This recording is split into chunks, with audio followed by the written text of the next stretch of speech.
This is Bengals Central Podcast, keeping you up to date on all the Bengals news. Brought to you by ProFootballCentral.com. And now, here are your hosts, Shawn O'Donnell and Chris Rowling. Welcome to the Bengals Central Podcast, done exclusively on the Pro Football Central Radio Network and brought to you by Onnit.com, delivering everything you need to thrive. I'm your host, Shawn O'Donnell, and with me as always, my co-host, Chris Rowling. Chris, we have some serious Bengals news to discuss this week. Very serious, Shawn, especially with the announcement of Hard Knocks. We'll also interview Shawn Brubaker, host of Ravens Central, the Baltimore Ravens podcast on the Pro Football Central Network. But first, we'll start with former Bengals guard and current analyst Dave Lapham, who was on Sirius XM Radio and had a few nuggets of info about the Bengals that we found worthy of discussion. We decided to break them down and give our take on the most important comments. First up, we have what, in my opinion, is the most important nugget of info coming from Lapham's interview concerning the tight end situation in Cincinnati. Lapham said that Jermaine Gresham is really down on himself after the Houston game. And if you're not familiar with what he's talking about the playoff game from last season in which Jermaine Gresham was the focal point of the offense because offensive coordinator Jay Gruden knew that the Houston defense was going to be focused on shutting down A.J. Green. Gresham kind of fumbled his way through the game, and the Bengals ended up losing. And, you know, to me, this isn't that big of a deal. I think if you've paid any attention to Jermaine Gresham in interviews or you've met him at training camps or whatnot, if you followed his career at all, you know he's a very driven individual, and he doesn't want to be the reason his team loses. He's a very competitive guy, and to me, this is a non-story. I think it's very good that Gresham is driven and upset by what occurred because he should be, and hopefully it drives him to up his game and, get better next year. And, parlaying into that, we also have Lapham saying that he thinks Eifert was drafted because of Gresham's performance in that playoff game. And I have an issue with this comment because, to me, you don't draft a player because of one game. To me, there's two major reasons before the playoff game that the Bengals drafted Eifert. One, he was the best player available on the board. He was the best player the Bengals had ranked at that time, and he's the best player at his position. That's why he was drafted, not because of one game. And two, he was drafted because the Bengals could be looking at some salary cap issues here in the next couple of years, having to retain guys like Geno Atkins and A.J. Green. So Gresham may not be able to fit under the salary cap in the next couple of years, so you have a guy in Eifert who has a similar skill set, if not better, a few years down the road, who comes cheaper and replaces him. So to me, to say that Eifert was drafted because of that game, that's a stretch, in my opinion. Shawn, what is your take on the tight end discussion from Mr. Lapham? I have to agree with you 100% on what you were just saying. Gresham really should have been down on himself after the Houston game. I think he felt that he let the team down. The team had what they felt was a very favorable matchup for Gresham, so they planned around him and featured him in the game, and he really didn't bring a strong performance to the game. And as a competitor, he really should be down on himself after that. But because he's a competitor, he's not going to stay down because of it. He's going to continue to improve. In fact, the addition of Eifert will help him continue to improve. I think these guys, much like how the Bengals defensive line works, these guys will drive each other to be better and make each other better because of their presence together on the team. And there is absolutely zero possibility that Eifert was drafted because of Gresham's performance in the Houston game. If you're drafting a player of a position because a current player that is already manning that position had a bad game, that's a recipe for a losing football team. That's a recipe for a franchise that is going down the tubes. And Chris, you mentioned it earlier that, yes, the reason the Bengals took Eifert was because he was the best player on the board. And that's what the Bengals have been doing draft after draft. That's why they get high grades year in and year out. And that's what they did again, and there's really no other reason for it. And Chris, you did mention the salary cap, and I agree with you on that issue as well.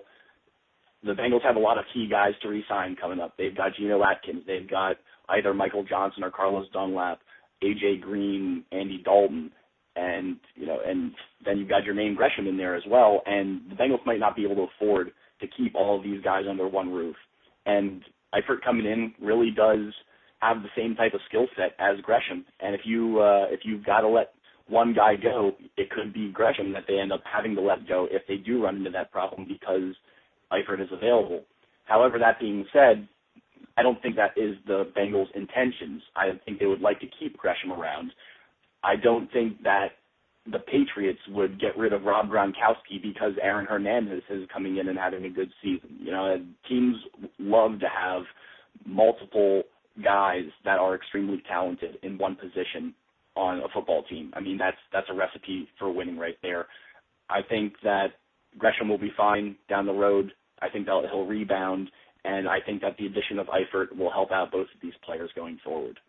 Moving on, speaking of some other tight end news coming from the Lapham interview, he happened to say that Hugh Jackson not only wants to turn Orson Charles into an H-back, as we've been discussing before, but he's looking to turn Tyler Eifert into an H-back as well. And before I really get into this, I'm just going to remind everybody what an H-back position is. And an H-back is basically a fullback tight end hybrid player. This is a guy who's going to line up in all the ordinary tight end positions into the line on the slot, even out wide, but also line up in the fullback position in the backfield. And I can understand why Hugh Jackson would want to bring these two guys in as H-backs and move them around the field. I mean, obviously the key here is to create mismatches with the defense and, to create nightmares for the opposing defensive coordinator. That being said, Orson Charles, we've talked about being an H-back. He did it in Georgia. He was very good at it in Georgia. And he may be one of the better pound-for-pound blockers on the Cincinnati Bengals roster right now. Plus, he has got great hands coming out of the backfield. He's a terrific added dimension for Andy Dalton back there. I'm curious as far as Eifert, though, in that position, because he's not really known to be a terrific blocker. So having him back in the fullback position, it kind of makes me a little, skeptical maybe about putting him back there in case he is asked to be a lead blocker at certain times back there. He's been improving throughout minicamp so far, and they see something in him that they could use to exploit opposing defenses back there. But I just don't see him being used as a blocker so much as Orson Charles would be able to. And that's kind of where I sit at it. Orson Charles, yes, love the idea of him becoming an H-back. Tyler Eifert, I'm kind of in a wait-and-see approach. I really do want to see him either in a scrimmage or in the preseason back as an H-back in the fullback position. I want to see him, getting into the trenches and throwing some blocks before I really make a judgment on whether I think it would be good to have him back there as well. Chris, what are your thoughts about the transition of these two tight ends into H-back? Well, it's not really a shock. We've been talking all offseason about how Orson Charles is, to even fit on the roster thanks to guys like Gresham and Eifert, he's going to have to get more versatile. So him being an H-back like he did at Georgia, him doing it in Cincinnati now, that's not a surprise. And it's something, like you said, pound for pound, one of the best blockers the team has. And I think the problem, and I think why Tyler Eifert is being brought into this and mentioned as a possible H-back is maybe in a little bit of a backup role, because I don't see the Bengals keeping a traditional type fullback. And if Charles were to go down with an injury, I don't really know who else you would put back there, unless someone like Rex Burkhead flashes and makes the final roster. But Eifert, to me, he's not going to be used in a blocking capacity unless he really shows something this preseason, but he is a flexible piece that can be moved around after lining up as an H-back, and he can also be used as a type of misdirection type player in the scheme.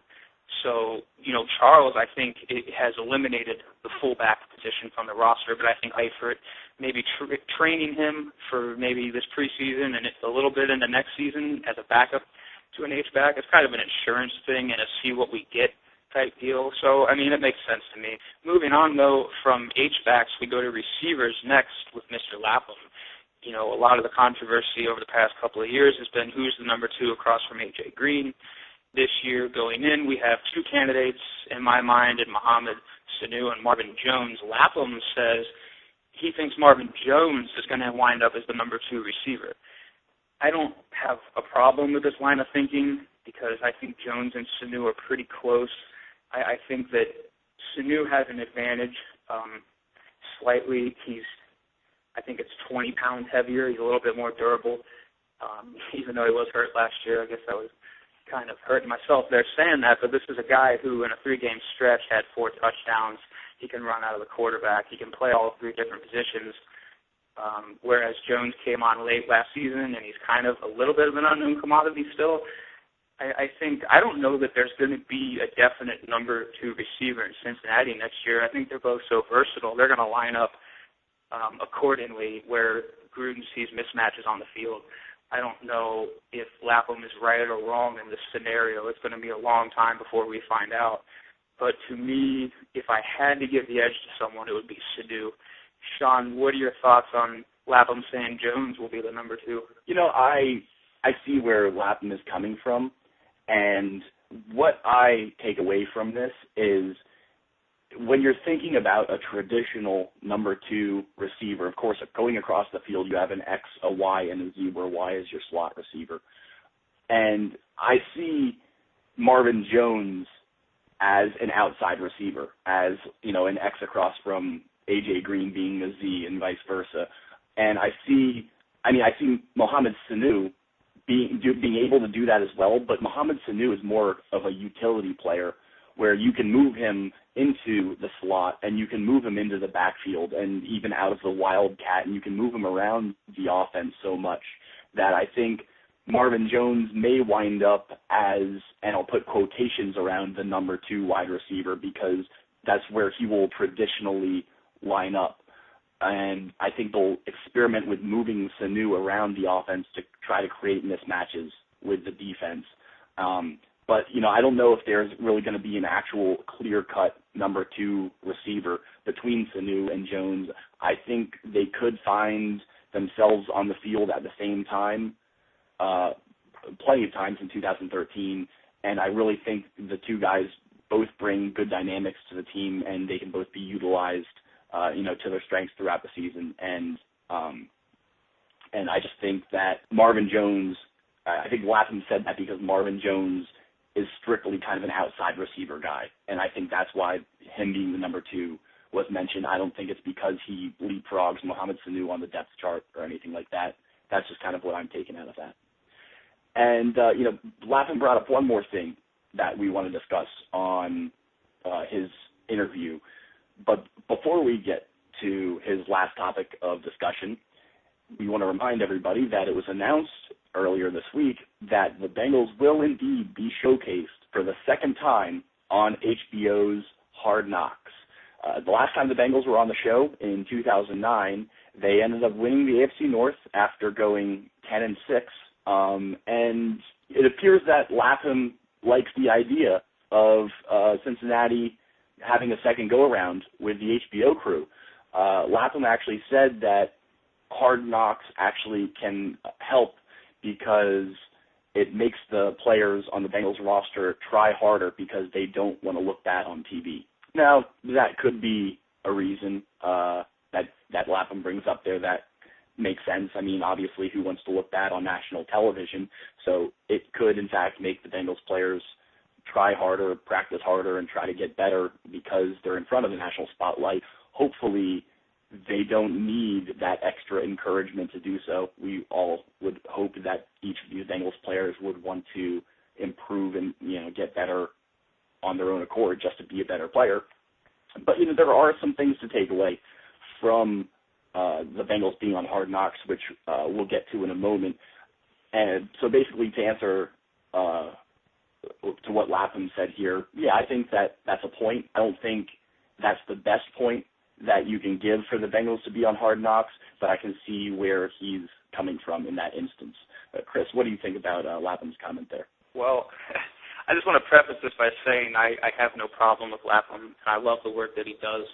But this to me is not a good point in any way, shape, or form. I think that if you have a team of guys, especially young guys, that need extra cameras in training camp for them to try their hardest or try harder, that's a serious issue on part of the player personnel decisions and the players themselves. So to me, this isn't a point worth bringing up at all.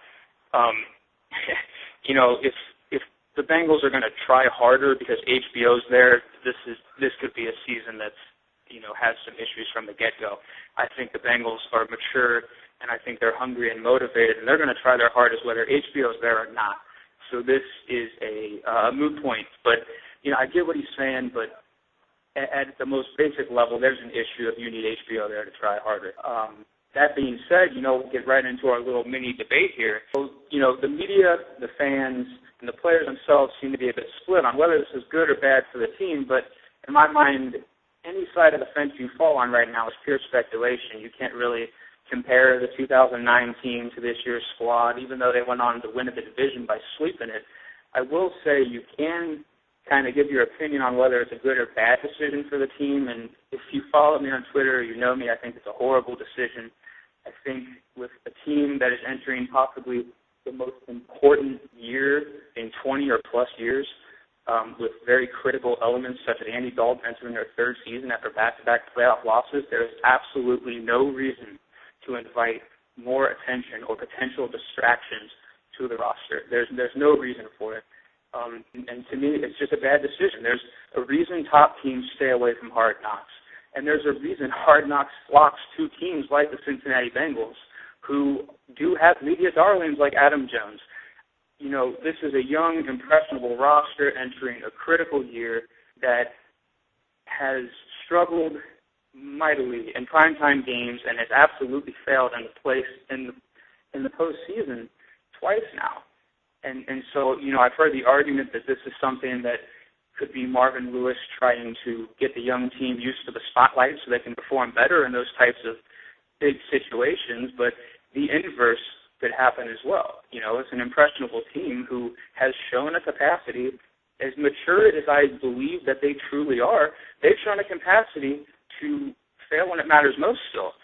So inviting this kind of pressure from the get-go, it could turn out to be a good thing, but in my mind it's a bad thing. And if you're looking at it from purely as a decision standpoint on whether it's good or bad, I don't really see how you can argue that it's a great decision. But, Shawn, how do you feel about this? Well, Chris, I'm going to try to argue it anyway.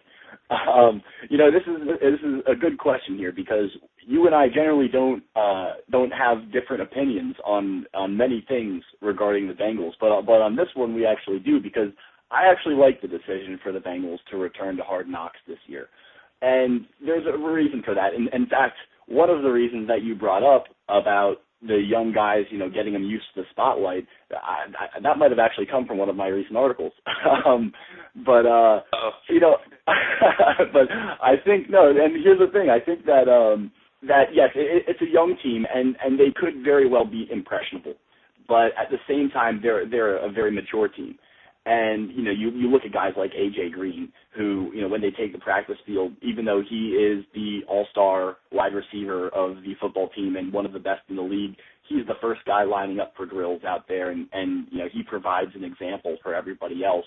And I think that the locker room has just such a solid core and such a great camaraderie right now. I really don't think that any kind of outside distractions like extra cameras are really going to inhibit their performance or distract them, from doing their jobs during Hard Knocks. And yes, I think that the added spotlight and the added attention on the younger guys can actually help the team out during the duration of training camp and get them ready for the spotlight during the regular season. Because as we know, the Bengals have had difficulty performing under the spotlight in recent years. They haven't had very many good primetime games and results of primetime games in quite some time. In fact, their lone primetime win actually came last December against a Philadelphia Eagles team that had to absolutely implode for the Bengals to win the game. And their season obviously ended in the playoffs on in a primetime game against the Houston Texans, where the Bengals team just completely imploded.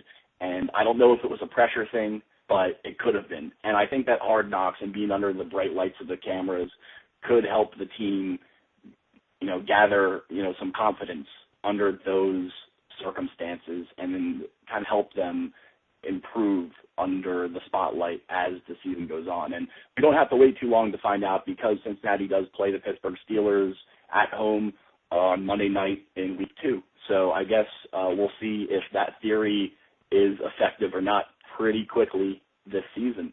And as far as Hard Knocks goes, obviously we know the team from 2009, they won the division. They swept the division actually for the first time in team history, which was great for the team. They finished 10-6. However, they went 1-out in the playoffs that year.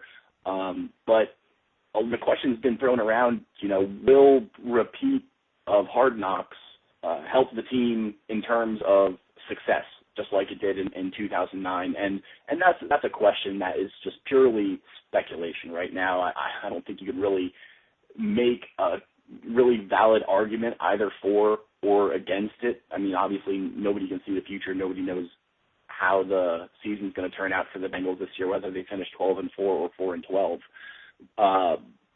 So that's just a very difficult question to answer right now, actually. And I think it could help them out, just for the aforementioned reasons that I gave for the team being on Hard Knocks. But will that attribute to some success? Who knows? This is a completely different team this year than it was in 2009. There's no Carson Palmer. There's no Chad Johnson. In place, there's an Andy Dalton and an A.J. Green. So you really can't compare this 2013 team to the 2009 Cincinnati Bengals. Chris, what are your thoughts on the repetition of 2009 success due to Hard Knocks? This is kind of funny to me. I've seen it being brought up a lot, and especially if you just kind of browse around Twitter, a lot of folks are saying, look what happened last time, and you can't do that. It doesn't. These are two entirely different squads. You have a little bit of the same leadership core. A guy like Robert Gathers is still around on defense. A guy like Andrew Whitworth is still around on offense. Leon Hall's still there. But in the 2009 edition of this show and this team, you had a guy like Chad Johnson, one of the biggest divas in the history of the NFL, on this Hard Knocks show, telling people what kiss the baby means and what child please means. And he's telling a national audience and his fan base that it means F you, and that team went on to sweep the division and make the playoffs. So if you really want to make this comparison, then the 2013 team doesn't have any crap like Ocho Cinco on it. They're going to sweep the division and win a couple playoff games. What I'm trying to say is there's no logic behind comparing the two rosters at all. I think, like I said before, I think it could end up being good for the team. It could. But it could end up being bad. But to try to compare it to a roster from so many years ago that has been overturned in so many different areas, especially in the player personnel department after it looks like Marvin Lewis has more control over those types of decisions and brings in his guys, there's no reason to even compare the two. Speaking of Ocho Cinco, let's just move right along here. I guess he's Chad Johnson now, actually. I keep forgetting.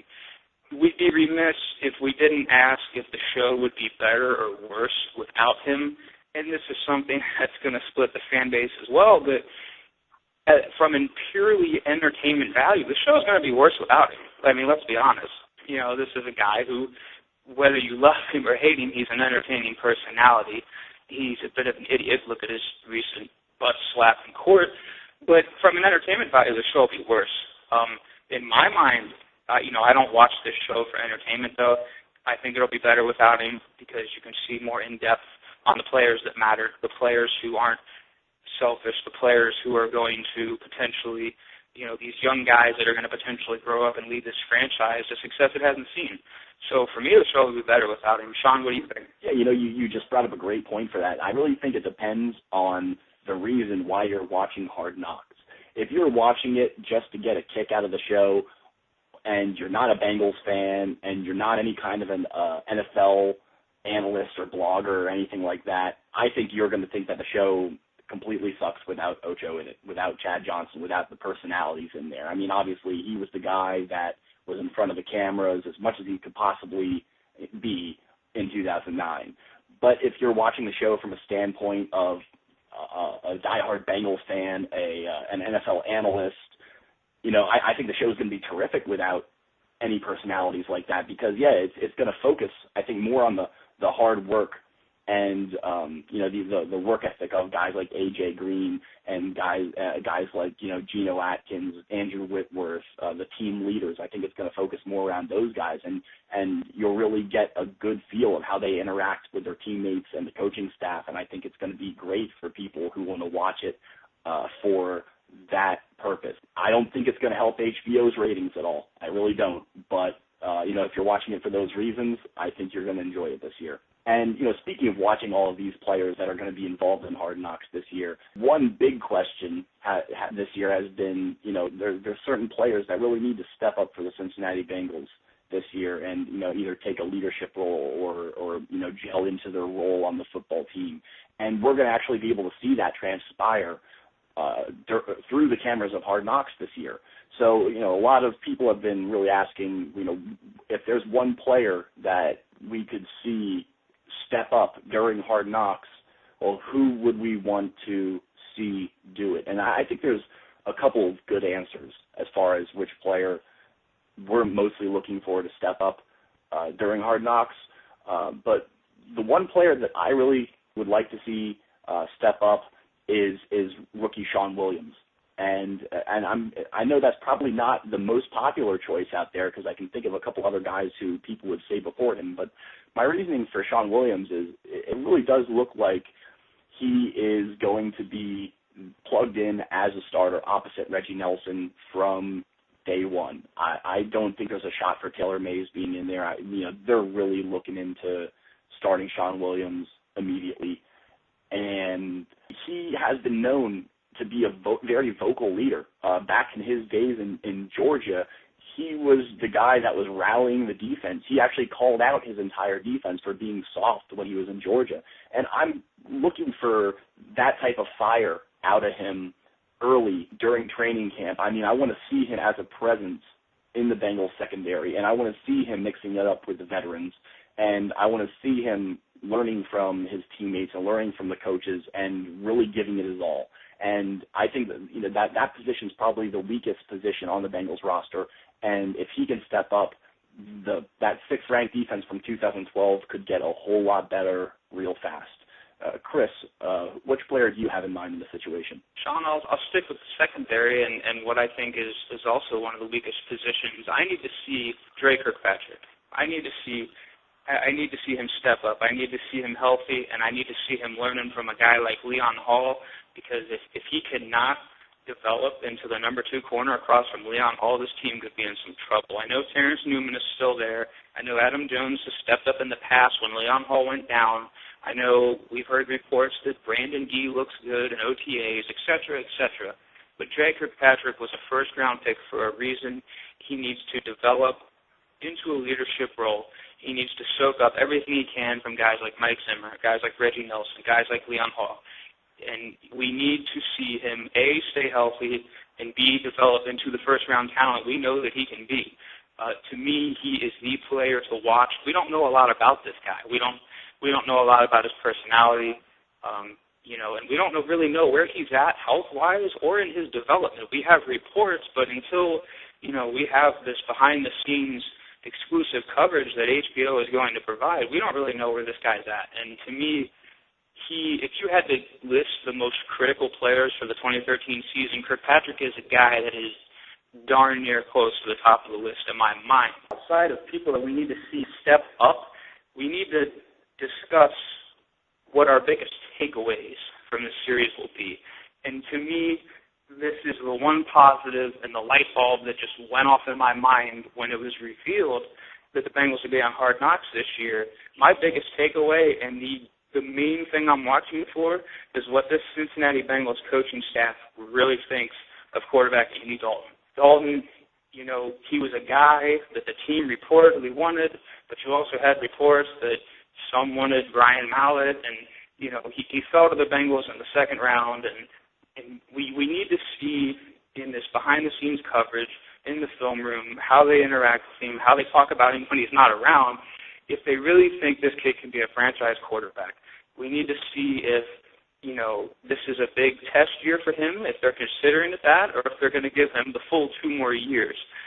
To me, how the coaching staff acts and reacts to Andy Dalton in this series, in his development and the things that they say about him, and even just the body language is going, I think, to tell us a lot about the future of the quarterback position in Cincinnati, and that's the biggest thing I'm taking away from this. Shawn, what is going to be your biggest takeaway from the series? Well, Chris, I got to start by saying I absolutely love your answer on Andy Dalton there. I think that's a perfect answer. And I'm actually going to go along with that, but I'm going to actually talk about Andy Dalton's surrounding components. And I'm talking about all of the offensive weapons that we're looking at on the Cincinnati Bengals offense this year. Obviously, A.J. Green is still around. Jermaine Gresham is still around. But we've got a healthy Mohamed Sanu. We have a more experienced Marvin Jones. We have a position change for Orson Charles. We have the additions of Tyler Eifert and Giovanni Bernard. And we still have Benjarvis Green-Ellis back there. I mean, there's a lot of weapons out there. And I'm curious as to how the coaching staff is going to line these guys up and utilize these guys throughout training camp. I think we can start to get a really good feel of what the Bengals offense is going to look like during Hard Knocks. Obviously, everybody knows that the offense sputtered a little bit in 2012. It had a little bit of an identity crisis.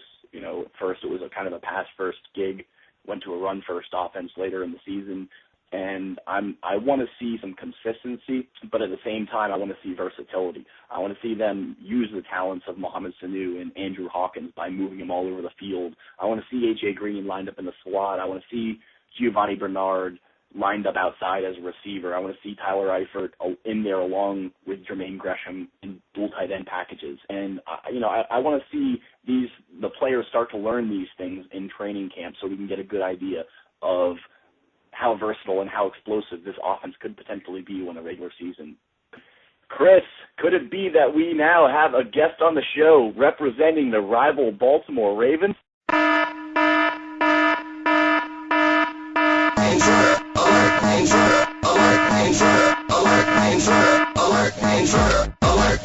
Warning, warning, the following guest is on enemy territory.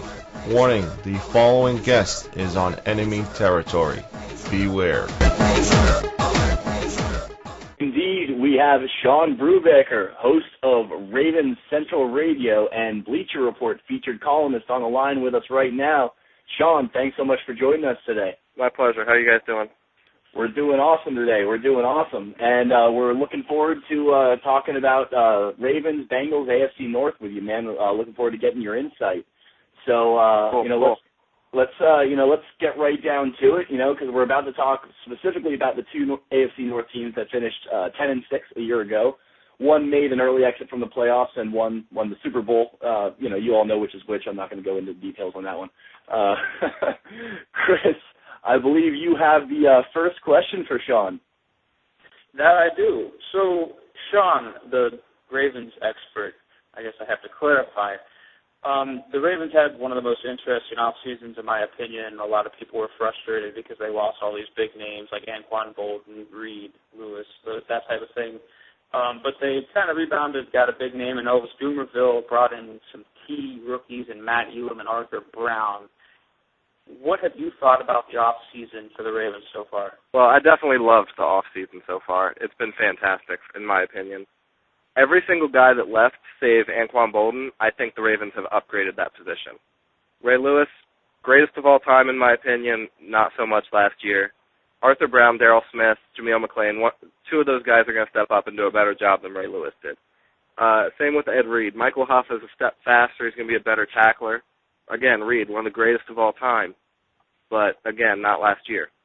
So I think they're going to be a lot better. The receiver question bugs me a little bit. I would grade the offseason as incomplete so far, but every move they've made I thought has been really good so far, except for that Anquan Bolden move. I'm right with you on that. And, speaking of, you were mentioning Ed Reed and Ray Lewis there. There were two losses for the Ravens over the offseason. And And it's good that that you're considering the new additions as upgrades over those guys, because yes, it is getting into their twilight of their NFL careers, but they had such a big factor as far as leadership went for that defense, and that sort of quality in those guys can be really tough to replace. Who do you think steps up on the defense to kind of replace the leadership quality that was left vacant by the loss of those two guys? Well, we've already seen Terrell Suggs do this to some extent. I remember against the San Francisco 49ers, Jim Harbaugh's first year there, Suggs stepped up in a big way in the Thanksgiving Day game, which coincidentally is the first day I started writing for Bleacher Report, but that's neither here nor there. Terrell Suggs has a proven track record of leadership, so he'll be a big part of that. By all accounts, Matt Elam has been fantastic in communicating and being a leader in the defensive secondary, and obviously Lardarius Webb, one of the better cornerbacks in the NFL. If he comes back healthy, he's going to play a big role in leading the secondary and leading the defense as a whole. And Haloti Ngata, of course, he leads by example. He's a quiet guy, but I'm sure the rest of the team looks up to him and his ability to be one of the best defensive tackles in the NFL. So, Shawn, the Ravens and Bengals obviously play twice a year, and they always have pretty well-contested games, sans the Monday Night Football debacle at the start of last year. And there always seems to be very good individual matchups between the two teams. And in my opinion, next year, the matchup to watch is wide receiver A.J. Green versus Ravens cornerback Lardarius Webb, who, in my mind, was probably the best cornerback in the NFL before he went down with his injury. For you, in your mind, what player matchup between the Ravens and Bengals are you most looking forward to twice next year? Well, that's definitely a good one that you mentioned there with A.J. Green going up against Lardarius Webb. I remember in the preseason, Webby did a great job shutting down Calvin Johnson, and then they put Jimmy Smith on him, and Johnson caught a touchdown. So big drop-off in quality there. Another one to look for is Geno Atkins versus the interior of that Ravens offensive line. Marshall Yanda, one of the best guards in the game, and Gino Gradkowski. He knows what he's doing. He did a good job against the Bengals this past season in Week 17 when the Ravens were playing their backups. That was the most playing time he's ever gotten. He looks pretty solid, so it'll be interesting to see the Ravens' interior offensive line go against them. And, of course, I'll be looking forward to seeing Andy Dalton trying to pass against this new-look Ravens secondary and this new-look pass rush as well. Terrell Suggs on one side, Elvis Dumerville on the other. Can Dalton handle that pressure, keeping in mind that Huff and Elam are out there waiting to pick off passes? It's a tougher defense than it was last year. I'm looking forward to seeing how he handles it. Those are really good points. And, the Ravens defense has certainly gotten younger, and it's probably gotten more athletic as well over the offseason. So that's definitely something to watch is, how a younger Bengals offense, full of mostly second and third year guys are going to handle a very athletic defense like that. Flipping things around here, as far as the Ravens offense goes, we touched upon Anquan Boldin a little bit ago, and you're saying that, the wide receiver position kind of makes the offseason incomplete at this point for the Ravens. At this point, then, who do you see filling that void left by Anquan Boldin, and how do you feel the Ravens are going to recover from the loss? Well, I think it's down to three guys right now, and that's Jacoby Jones, Tandon Doss, and Deontay Thompson. My favorite throughout the whole thing has been Deontay Thompson. Since I first saw him in the preseason last year, I was wowed by him. He's a fantastic player. When he gets his opportunity, he's going to do a really good job. But I think Jacoby Jones and Tandon Doss are both ready to step up and play bigger roles too, even though Tandon Doss had big problems with drops last year. He gets his confidence back up, he'll be fine. He's not a bad player. But it's definitely going to be a bit of a drop-off in terms of production from the wide receiver position. But I see that production being picked up in other parts by Ray Rice having a more active role in the passing game, which I think he's going to be able to do with Bernard Pierce spelling him more in the running game. And I think Dennis Pitta will have a bigger role. Ed Dixon will have a bigger role. Kyle Juszczyk, the new fullback Vontae Leach's replacement, he's a receiving threat. He could catch 30 balls this year, no problem. So I think it's definitely going to be a committee approach, and it's going to be a lot of different guys and not necessarily receivers filling in that void. Now, who turns into that number 2 receiver? It's still an open debate. I like Deontay Thompson, but I wouldn't expect him to get that role right away. I would guess Tandon Doss or Jacoby Jones get it. Shawn, let's get a bit more general here rather than specific matchups and replacements. Repeating as a Super Bowl champion is a somewhat rare commodity and very difficult to do, and in my mind, something that Baltimore could truly struggle with, just with so much turnover on the roster in terms of leadership and experience. So, in your mind, how can the Ravens get back to the Super Bowl next year? Well, I don't see them doing it, to be honest. I see them as one of those teams where they might be better on paper, where they have better statistics, maybe even a better record. But they're not going to have the edge that they had this past year. And no team has that edge. That's so rare that a team like that transcends their own limitations to win a Super Bowl like that. The Ravens still have some limitations that they haven't addressed. So I don't think and without that tidal wave of passion they had, I don't see them getting back to the big dance, even if they do have a fantastic season, which I fully expect them to have. But to get back there, they need big development from a lot of young players. Matt Elam, Brandon Williams at nose tackle, Arthur Brown at inside linebacker, and definitely more production out of the young receivers. A lot of young guys got to step up, and Joe Flacco needs to show that the last year's playoffs were not a fluke, because I've never seen him play that well in my life or in his career. So if he can show that's not a fluke and that he is truly an elite quarterback, they could possibly get back to the big dance. I'm not holding my breath for it, though. That's a lot of ifs. You bring up some great points there, and Joe Flacco is probably one of the big keys to the Ravens getting everything. Basically just keeping that trend continuing, because you're right. Joe Flacco probably played the best he's ever played in his life throughout that great playoff run that the Ravens had last year. And I think he kind of surprised everybody. And if he can keep up that type of play, the Ravens could very well, get back into the big dance, as you said, maybe even repeat. But before they can do that, obviously they have to get through their division. And there's been a lot of changes in the AFC North over the season. I mean, the Browns, they just from top to bottom have become almost a different team for the most part. The Ravens have had a lot of transitions in the offseason. The Steelers, they're missing some key players in the likes of Mike Wallace and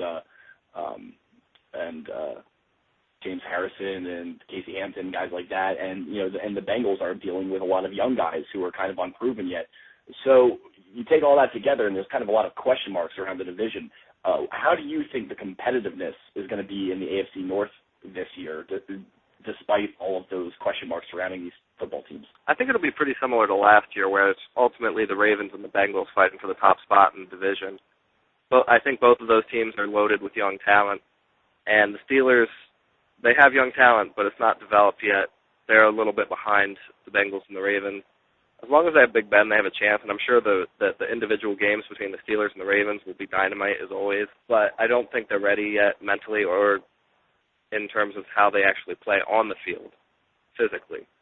I don't think they're there yet, and I feel like he doesn't really like what the Browns have been doing. They didn't get a new quarterback.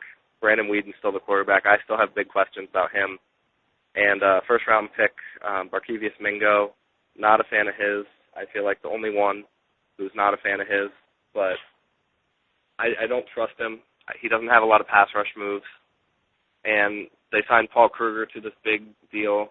And I liked Kruger as a Raven, but he's a one-year wonder. So I like the coaching change.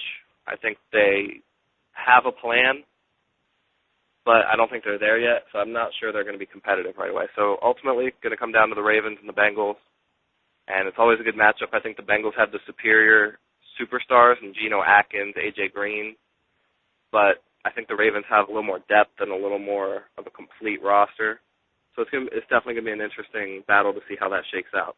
That's a great breakdown of how the AFC North stands in terms of details and things of that nature, Shawn. So ultimately, if you had to pick, because our listeners will kill us if we don't actually ask, in terms of how the division plays out, between the Bengals and the Ravens at the top, what do you think those records could shake out to be? And do you think, I'm kind of the opinion that the Browns could close the gap a little bit between them and Pittsburgh. How do you see the 3 and 4 records if it goes Pittsburgh and Cleveland? How do you see that playing out ultimately? I definitely think Cleveland will be better than they were last year. I think almost by default. They were pretty awful last year. So I think a 6-10, 7-9 record is in the cards for them. Definitely improvement. But I think with leading at quarterback, you're just going to be limited.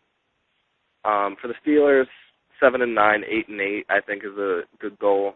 But if Big Ben's healthy, they could conceivably retain their status as one of the elite teams in the NFL.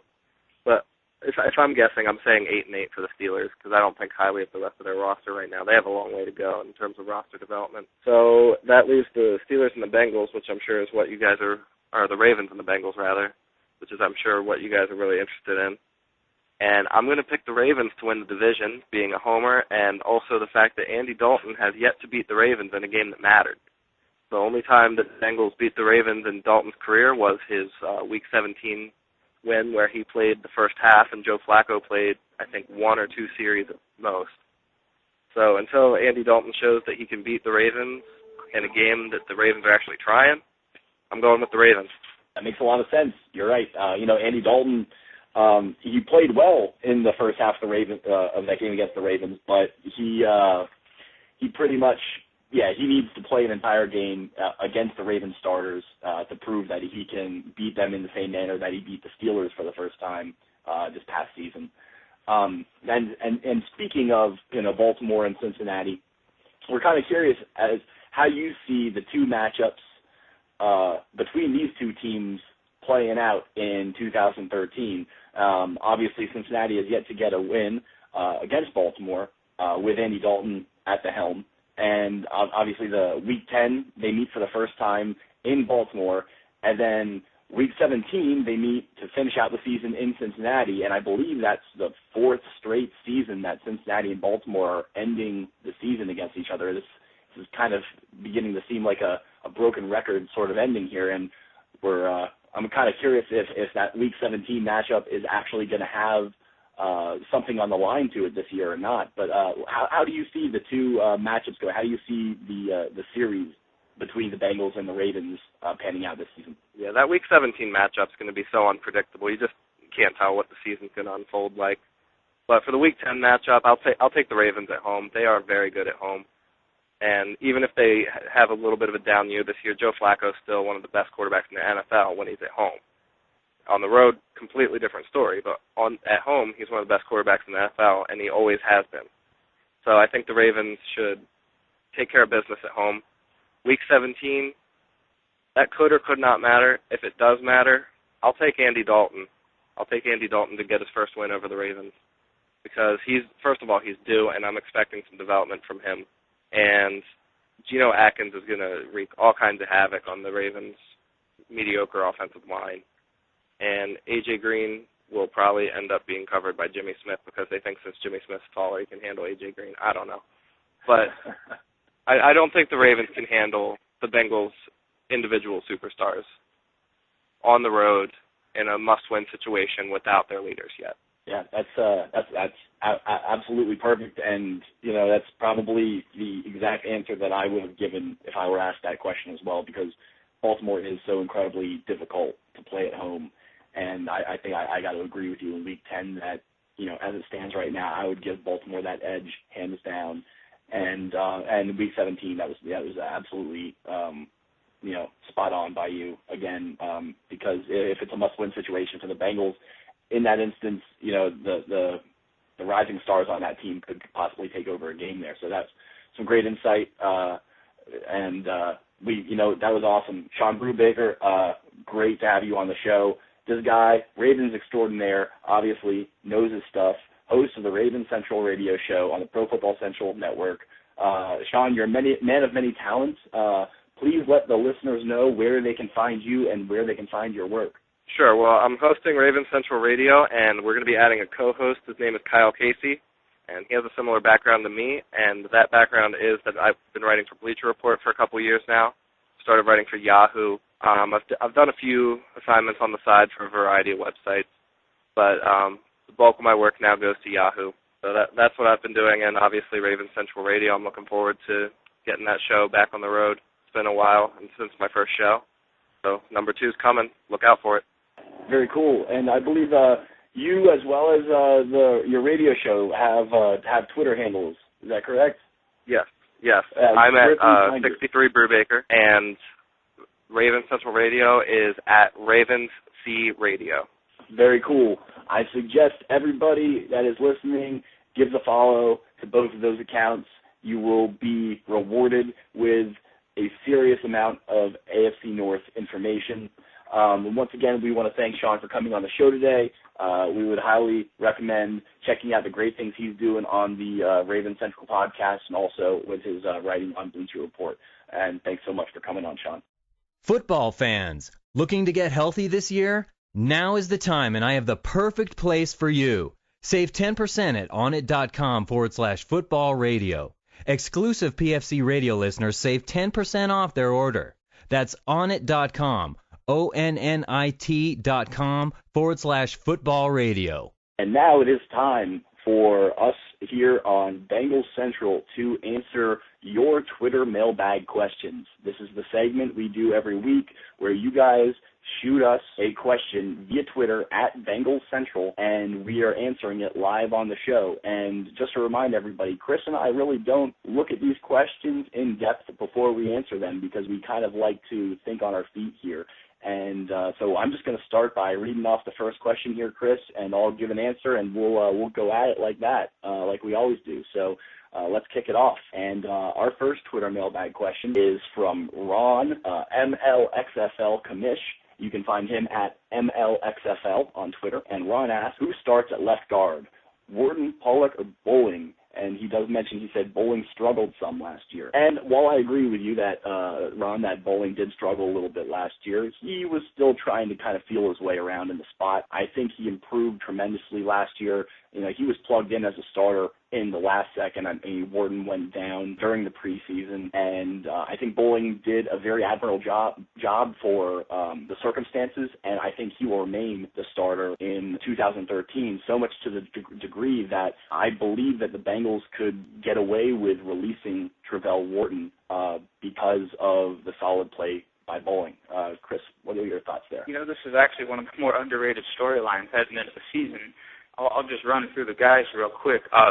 Pollock is an expendable piece who is a training camp body in my mind, especially with the additions of guys like Green Fraggle and Tanner Hawkinson in the draft. I don't think he'll be around by the time the season rolls around. I don't know if Ward will be around either because of salary cap number, and we're not exactly official on how healthy he is from that injury he suffered early last year. Bowling struggled at times last year, but he's still playing next to a guy like Andrew Whitworth. They're going to protect him. He's still semi-early in his development. I think he's your starter. I think he is a weakness on the line that can be masked if need be. Bowling's your starter. Our next question comes from Mike Hogue. If you remember, we had him on last week to talk some Cleveland Browns football, and he's the host of the Dolphtown Central podcast here on the Pro Football Central Network. You can find him on Twitter at Mike Hogue Jr. He asks, who is the king of AFC North gingers? Is it Browns quarterback Brandon Weeden or Bengals quarterback Andy Dalton? And this is a very easy question to answer in my mind because Weeden is already almost 30 years old and has about 3 years left in the league.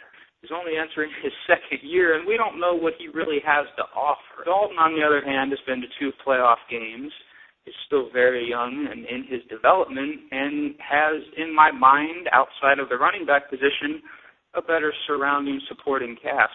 So my ginger that is wearing the crown of the AFC North is obviously Andy Dalton. Shawn? You know, I'm going to try to not base this on anything football related, actually. And I've got in front of me a picture of Brandon Weeden's girlfriend and Andy Dalton's wife, and they're both extremely hot. Yeah.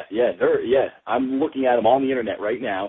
I love Google, and I think I'm partial to blonde. I'm going with Jordan Dalton, Andy Dalton's wife, as the hotter female counterpart. So obviously, king of the AFC North Gingers is Andy Dalton because he is the hotter female by his side. And that's my story. I'm sticking to it. So let's move along there. The next question is from a fellow who shares the same name as myself. This is from Sean Snuff McMahon. You can find him on Twitter at Wolf, Kaosaun. I have no idea how to pronounce that, so I'm going to spell it. And Sean asks, who do you think is the most underrated player on the Bengals roster? That's a great question right there. It really is. And, in fact, I think Matt Miller from Bleacher Report just wrote an article on each team's overrated and underrated player. And Matt Miller's underrated player, and I'm actually going to go ahead and take his underrated player and agree with him on this, was Andy Dalton, actually. And I agree with Matt Miller on this, and here's my logic. Andy Dalton's been getting a lot of flack over the offseason. I think a lot of it might be just because of his weak performance during the Houston Texans game. Maybe it's a whole, what have you done for me lately kind of thing. But really, when you look at Andy Dalton, look at how many different, number 2 wide receivers he's had to deal with over his, tenure as a quarterback for the Cincinnati Bengals. He's had 2 different running backs. He's had a couple of different tight ends. He's had shifts on the offensive line. Really, his only constant has been A.J. Green. And I don't think he's given enough credit for what he's been able to accomplish with all of the changes that has been going on in his young career. To me, I think Andy Dalton the media and fans can be a little too harsh on him sometimes because I think he's done more with less than what people realize. So I'm going with Andy Dalton on this one. Chris, your underrated player. No, I'm going to have to overachieve here, and I apologize, but I really want to give the spotlight here to an offensive and a defensive player. That these guys really get lost in the shuffle. For me on offense, it's second-year right guard Kevin Zeitler. I mean, you're talking about a guy who came in and was absolutely flawless for the most part in his season. And if you look him up on Pro Football Focus, he was one of the best right guards in the NFL, despite, kind of playing next to a fluid situation at center and, obviously a very good player and Andre Smith next to him. I mean, this guy right now, he's not getting enough credit in my mind. And on defense, you have a safety in Reggie Nelson who, in what is becoming one of the worst positions in the NFL in my mind, he is very close to the top of the list. He can play either slot, and he just does not get credit. You look at lists that rank the top safeties in the NFL, and you don't see Reggie Nelson very high up there for the most part because he's not a big name. But Reggie Nelson is a guy that Mike Zimmer has as a piece that allows him to do the things that he does up front. Reggie Nelson, whether it's run support, whether it's coverage, this guy, when it comes to underrated players who don't get enough attention, it's Reggie Nelson for me. And moving on, now we have a question that wants to know who the most improved player will be, and that is from Sean Snuff McMahon as well. For me, the most improved player, and I'm actually going to cheat a little bit on this one rather than overachieve, I'm going to say Dre Kirkpatrick, a guy I mentioned earlier in the show. Kirkpatrick, to me, barring another injury, is going to be the most improved player. I think this is a guy, and not a lot of folks remember this, but this is a guy who flashed some very good potential in the preseason before going down with that injury. And I think he's someone that is going to jump from a special teams only role to a borderline or full-time starting role, and he's going to be your most improved player on the roster next year. Sean, who is your most improved player? My most improved player is actually going to be one of the veterans on the Cincinnati team. I'm going to go with left tackle Andrew Whitworth. Last year, Whitworth did have a solid year. He actually went to the Pro Bowl. But he was hampered for part of the year. He had some, scar tissue buildup, some old injuries that were nagging him for a little bit, and he was beat around the edge more often than he would have liked in 2012. He got that all fixed up over the offseason. He says that his recovery is coming along nicely. I truly believe that he's going to be in some of the best shape of his career coming into 2013, and I'm looking for Andrew Whitworth to be protecting Andy Dalton's blind side very well this coming season. I think he's going to be vastly improved from even a good year that he had last year. So our next question here, going back to the defensive side of the ball, this is from Jason Markham, who is the editor of StripeHype.com. It's the Bengals official site on the Fan-Sided Network. You should definitely check it out. Great site. You can find Jason on Twitter at UKFan. That's UK_fan. And Jason asks, assuming Terrence Newman, Leon Hall, Adam Jones, and Dre Kirkpatrick are the top 4 corners, how many more cornerbacks do the Bengals keep, and who are they? Well, I did a bit of a assessment on the Bengals 53-man roster not too long ago for Bleacher Report, and I had them I'm just going to basically say who I had on that article. I had them keeping 6 cornerbacks, the 4 that Jason just mentioned there, and my last 2 cornerbacks I had them keeping were Brandon Gee and Shawn Brubaker. Brandon Gee, he's impressing already in training camp again this year. So barring any kind of traumatic injury again, he's going to stick.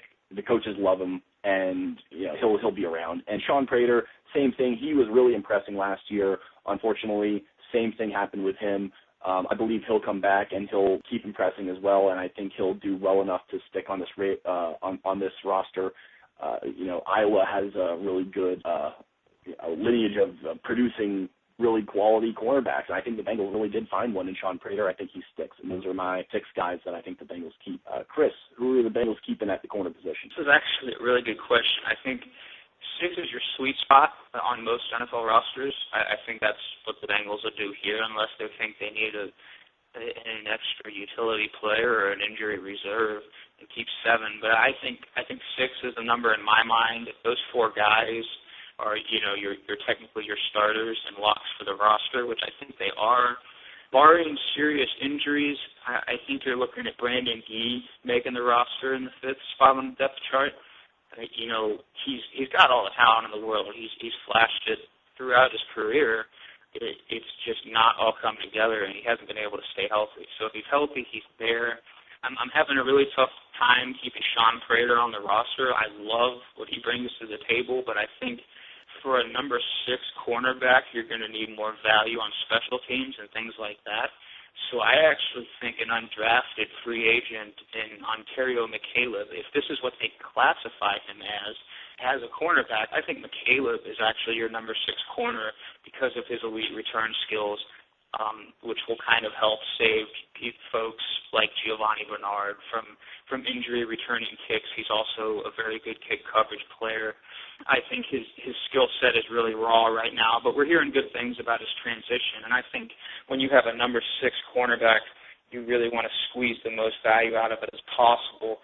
And for a player like McCaleb, who is kind of high profile, I don't know if he's going to make it to the practice squad. I would be willing to bet he'd get picked up somewhere else that sees the value in him for the future. So I think he's the number 6. Moving on from that one, we have a question from Craig Abercrombie. You can find him on Twitter at Craig Aber, and he wants to know, and we talk about this a lot, and we've mentioned it earlier, he wants to know who starts as strong safety for game number 1. To me, it's obviously a competition between Taylor Mays and rookie Shawn Williams. I think unless Taylor Mays has an epiphany and decides to stop knocking his own players out and actually getting it together when he takes angles and in pass coverage, I think defensive coordinator Mike Zimmer is going to go with the rookie and Shawn Williams.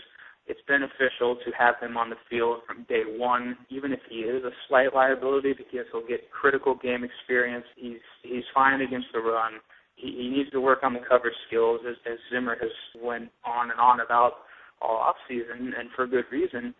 But when you look at this Bengals defense, it's the only liability position-wise right now, schematically, is strong safety, because you have a rookie starting there and getting very important repetitions in his development. That's something that can be masked by certain coverages and certain substitutions and things like that. So I think Shawn Williams is your starter from day 1.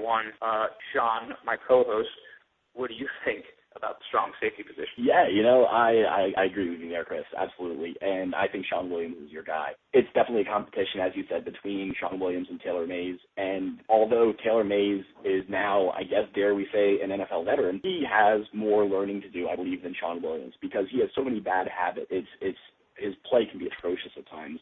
And watching Shawn Williams playing for Georgia, he has some very good instinct. Not the greatest center fielder from the safety position, but a tremendous tackler. He doesn't make the boneheaded decisions that Taylor Mays makes.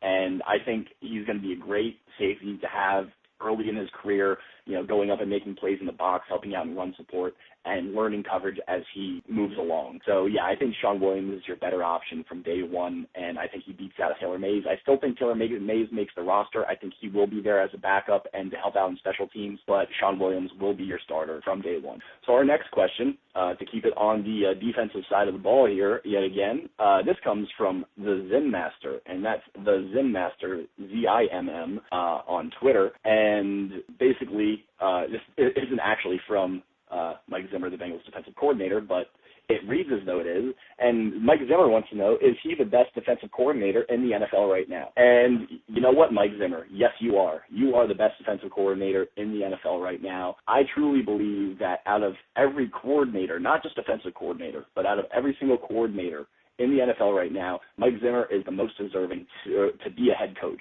in the NFL. He's been looked over the past couple of years because he's rough around the edges. It's an offensive-oriented league, and he's a defensive-minded guy. And, it's unfair to him, unfortunately, because I think he is a brilliant defensive mind. And this is a tough thing for me to say that Mike Zimmer is the best coordinator because there's still a guy out there with the name Dick LeBeau who is absolutely terrific as a Steelers defensive coordinator.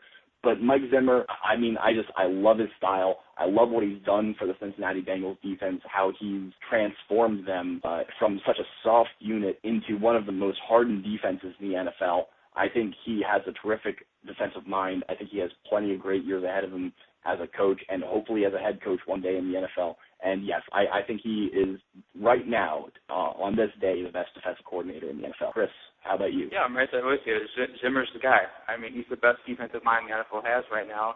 And his ability to take, at times, questionable rosters and turn them into top 10 units while picking up free agents from the trash heap, plugging them in and masking their deficiencies, it's remarkable what he's able to do, whether it's preparation or in the game or just simply tutoring. And I think, like you said, he's on the fast track to a head coaching job once the league realizes what he has. Being said, I think, Zimmer's the best, but the gap is not as wide as some people think because there's actually a defensive coordinator in the AFC North who is still developing and he's still getting promoted. He's getting very close to Zimmer's level, and that is Ray Horton, the defensive coordinator for the Browns.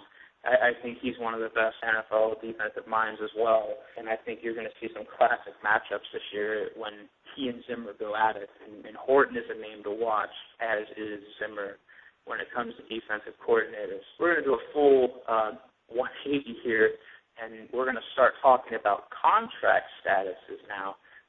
David Beddick, you can find him at BEPPICK1 on Twitter. He wants to know if Bengals owner Mike Brown is going to open the pocketbooks for Geno Atkins and for whoever else needs new contracts. And I will say with confidence that one way or another, Mike Brown is going to open the pocketbooks for Geno Atkins. I wrote an article about this recently for Yahoo, and Atkins is going to command more than Haloti Ngata money of the Baltimore Ravens. So not only is Mike Brown going to have to open the pocketbooks, he is going to have to set a financial NFL historical record by re-signing Geno Atkins. He's going to make upwards of $12-13 million a year, somewhere between 20 to 30 in the first 2 years if he front-loads it properly. I think that Brown, whether it's Marvin Lewis pushing him off the edge to do it or the fan base, I think the pocketbook is going to get open for Geno Atkins. It's been a very long time since you've had a player as great as Geno Atkins in Cincinnati, and I don't think he's going anywhere. I will say there's a chance he gets hit with the franchise tag, and then it gets worked out. That would be a horrible mistake.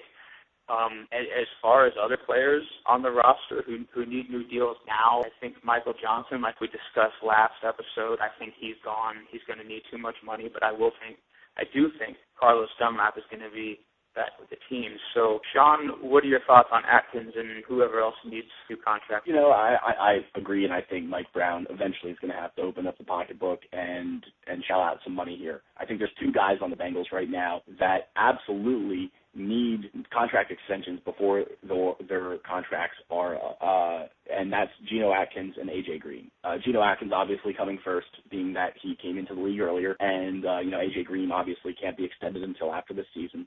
But, Geno Atkins, he's come up first. He's going to demand the highest price tag for any defensive tackle in the league, and, yes, Mike Brown's going to pay it. Mike Brown was not shy about franchise tagging Michael Johnson. He spent, a hefty dollar to keep that guy around for another year. And Michael Johnson, although he had a good statistical year last year, he was actually, I got to say, he was kind of up and down over the course of the year. He had terrific games where, like week 3 against Washington, where he was all over a quarterback. He was all over Robert Griffin III. And then he had games where he was basically invisible. He didn't do a thing. So I agree with the franchise tagging of Michael Johnson. They're looking to see what he can offer, but at the same time, they're really only just kind of keeping him around for an extra year. I think, while Marcus Hunt kind of tries to get up to speed, and they're kind of hoping at the same time that Carlos Dunlap stays healthy so they can extend him then after that, which I believe that they will do. But yeah, he's definitely going to open the pocketbooks for Geno Atkins. Like you said, Chris, a player like this that demands this amount of attention comes around, once every couple of decades maybe, and you've got to pay a guy like that, absolutely. And Mike Brown will do that whether he wants to or not. He will. That wasn't a threat, by the way. Kind of sounded like it a little bit. Anyway, to our next question. This is from David Beddick as well. And David wants to know, with all the players coming up whose contracts are ending, who realistically and how many can the Bengals keep in the next 2 years? And so basically what David's looking at is all the players that are scheduled to be free agents coming up. And, we're looking at guys that we were just speaking of, along the lines of Michael Johnson, Carlos Dunlap, Geno Atkins, Jermaine Gresham, Andy Dalton, A.J. Green. There's a ton of them. There's guys on short deals like Adam Jones, Terrence Newman, Wallace Gilberry's in there. Well, let's just say there's a lot of guys out there. And I believe that the Bengals are going to keep most of them. That was their plan over this offseason. They purposely didn't spend a certain amount of the salary cap this year. They're rolling an extra $10 million over into next season so they can add on to the money that they have available to them specifically for contract extensions of their marquee players. They will keep A.J. Green. They will keep Geno Atkins. I believe they will keep Carlos Dunlap over Michael Johnson, but that remains to be seen. I think they're going to try to keep as much of that defensive line together as they possibly can. Obviously on the offensive side of the ball, A.J. Green stays. Jermaine Gresham is going to be a toss-up. I guess it's really going to be performance-based in this coming season, and it's also going to be a question of how much money is he going to demand when the time comes. And again, as an Andy Dalton, it's going to be the same thing. It's going to be how much money will he demand off of, a performance-based type of contract. So I believe they're going to keep all the guys that I've just mentioned, maybe without Michael Johnson. I think he's going to demand too much of a price tag to keep around. But I do believe that they get deals done with all the other guys. Chris, what are your takes on how many of these guys the Bengals are going to be hanging on in the next couple of years? Well, if we're being realistic, Michael Johnson's gone. Too much money, especially front-loaded at a bad time with other marquee players at the market. I think Demondo Pecca's deal is almost up in the next couple of years. He'll be gone. They have a guy like Brandon Thompson. Obviously A.J. Green and Andy Dalton are going to stick around. Jermaine Gresham, I don't think he's much of a toss-up per se. I think it's all about the money. It's all about the money and his performance this next season. I think if they can get him back at a decent deal, even if he's demoted to the number 2 tight end, he's still worth keeping around. Atkins, they're not going anywhere. Neither is Carlos Dunlap. He's not in a position to be demanding too much money. If it comes to worse, he can get hit with a franchise tag. But yeah, Johnson, a guy like Pecco, they're not going to be able to be kept tucked under the position now from contract talks. So we're going to go back to actual play on the field. Alex A, and you can find him at Alex Ansara on Twitter, wants to know what kind of carry distribution we're going to see between Ben Jarvis, Green Ellis, and the rookie Giovanni Bernard. He wants to know if Bernard's going to be a third down running back or will he see first and second down work. For me, Green Ellis is still going to get the majority of the carries. I see something like a 70-30, 60-40 type split. He's more reliable right now. He's also heavier. He's probably going to be more durable. You don't want to run down Giovanni Bernard before what could potentially be a postseason run. That being said, Bernard is not going to be confined to a third down role. I think he's absolutely going to see first and second down work because of his versatility. You know, he's going to be able to pick up big yards, whether it's through the passing game or running the ball. With Green Ellis on the field, it's predictable what's probably going to be happening. Bernard, not so much, so I think he's going to see work on all the downs based on the situation. Shawn, how do you see the carry distribution and roles working out at running back? I agree. I think it's going to be something of a 60-40 split in Green Ellis' favor at first. And, I think Bernard might be one of your primary third down backs, but he's definitely going to see opportunities at work on first and second down as well. I believe actually at times that the Bengals offense will actually have Green Ellis and Bernard on the field at the same time as well. I think that will be a great opportunity for the Bengals to create mismatches against opposing defenses. And I think as the season goes on, I think we might see Bernard just start to carry a little bit more of the workload as it goes on, as long as the Bengals feel that he's durable and he's progressing enough.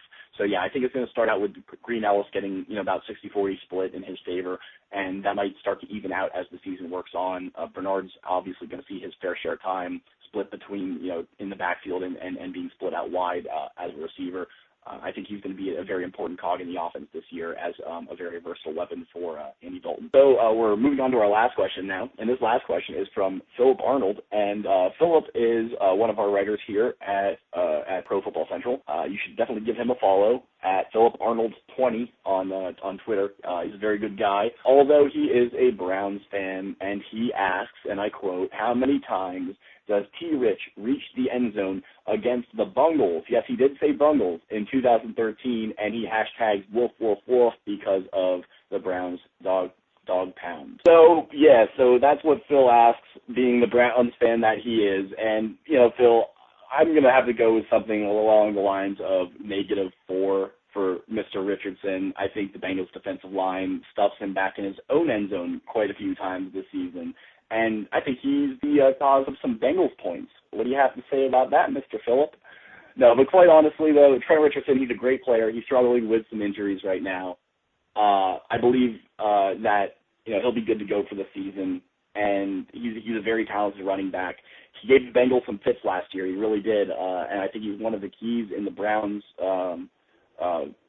victory and the split of the series with the Bengals last season.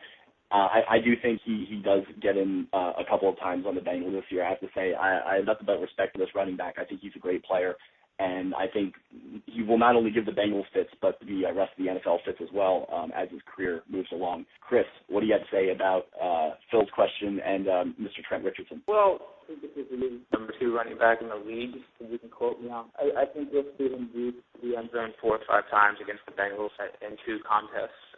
Whether that's through the air or him brutalizing the defense on the ground, it's just the type of runner he is. He's going to get his. What Cincinnati will do is let him get his and focus on shutting down the ginger quarterback in Cleveland with a slightly not as hot wife compared to the Cincinnati Bengals quarterback. So to me, Richardson can have it all day, 4 or 5 times, 4 or 5 touchdowns in 2 contests, but that won't contribute to victories, Mr. Phillip. All right, guys, that'll do it for the Twitter mailbag segment this week. Make sure you give us a shout-out on Twitter at BengalsCentral. Give us a follow, and be sure to shoot your questions about the Bengals or literally anything else to us throughout the week, and we'll answer them live on the show. Absolutely. And while you're at it, remember to check out our sponsor, Onnit.com. That's ONNIT.com. We actually have a much easier way to get you some great deals from the folks at Onnit. Right now, we have our own URL. So simply type Onnit.com/football radio in your address bar, and when you get to the site, any purchase you make, you will immediately receive 10% off. It's a pretty good deal, and we'd like to thank the folks at onit.com for partnering with us to be able to give you guys a good deal like that. We'd also like to thank everyone for tuning in this week. Special thanks goes out once again to Shawn Brubaker of Ravens Central. Remember to follow them at RavensCRadio. Shawn was a great guest, and we look forward to having him on again. And as always, be sure to scour the ProFootballCentral.com network for all the latest news for every NFL team. For Chris Rowling, I am Sean O'Donnell. Hooday. The following podcast is a part of the Pro Football Central Podcast Network. Check us out at ProFootballCentral.com. Tonight is back in the orange and black. See the natty on the map, baby, tell me where you at. In the jungle, who they bringing it back to the jungle. And the game day, yeah, the jungle's back. Got the natty pack in the orange and black. We're stacked to the track, so I'm back behind long work, chugging down cases. And a can brewed in 88. Who they? Super Bowl, spirit of the icky shuffle. Feel it rumble through the king of the jungle. Thunderous roar, he will soar across the river to the Newport shore. The Fountain Square, the great American ballpark. Down at the banks above the riverfront graveyard. The Paul Brown Stadium, the Nat is awakened. They were making a statement to the rest of the nation. Cincinnati's back in the orange and black. See the natty on the map, baby, tell me where you at.